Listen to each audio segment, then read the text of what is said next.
রাজধানীর অভ্যন্তরীণ যাত্রীবাহী বাসে টাঙানো হচ্ছে না ভাড়ার তালিকা। এতে প্রতিনিয়ত প্রতারণার শিকার হচ্ছেন যাত্রীরা। আর চালক সংশ্লিষ্টদের অভিযোগের তীর বাস মালিকদের দিকে, যদিও এক্ষেত্রে কঠোর ব্যবস্থা নেওয়ার আশ্বাস দিয়েছে বিআরটিএ। বিস্তারিত বিজন কুমারের রিপোর্টে।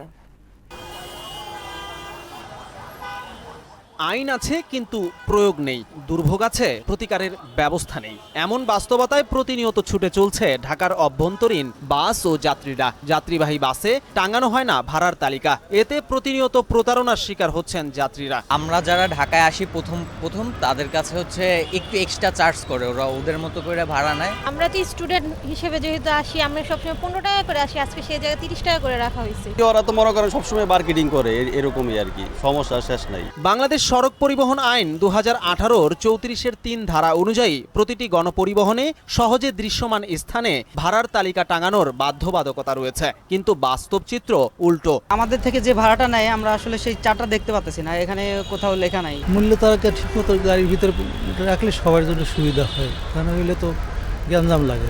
মূল্য তালিকা টানানো প্রয়োজন, তাহলে দেখা যাচ্ছে যাত্রীরা সচেতন হবে এবং গাড়িওয়ালারা তারা সচেতন হবে। পাশাপাশি অতিরিক্ত যাত্রী নেওয়ার বিষয়েও রয়েছে অভিযোগ। ওভারলোড হয়ে গেছে, তারপরেও তারা গাড়ি ছাড়তে চায় না। হ্যাঁ, দাঁড়ায় লোকজনের দাঁড়াইতে পারে না, এমন অবস্থা লোক হয়ে যায়। যদিও এই ব্যাপারে কথা বলতে নারাজ সংশ্লিষ্টরা, আবার কারো অভিযোগের তীর বাস মালিকদের দিকে। এটা কোম্পানির জিগান, এটা আমার জিগান, কোম্পানির জিগান জান। তো মালিকের গুরুত্ব দেওয়ার কথা, এটা আমাদের গুরুত্ব না। মালিক যেভাবে বলবো সেভাবে আমরা চলবো। আমরা না পাইলে কোথেকে টাঙাবো, আমরা তো পাইতে হইব জিনিসটা।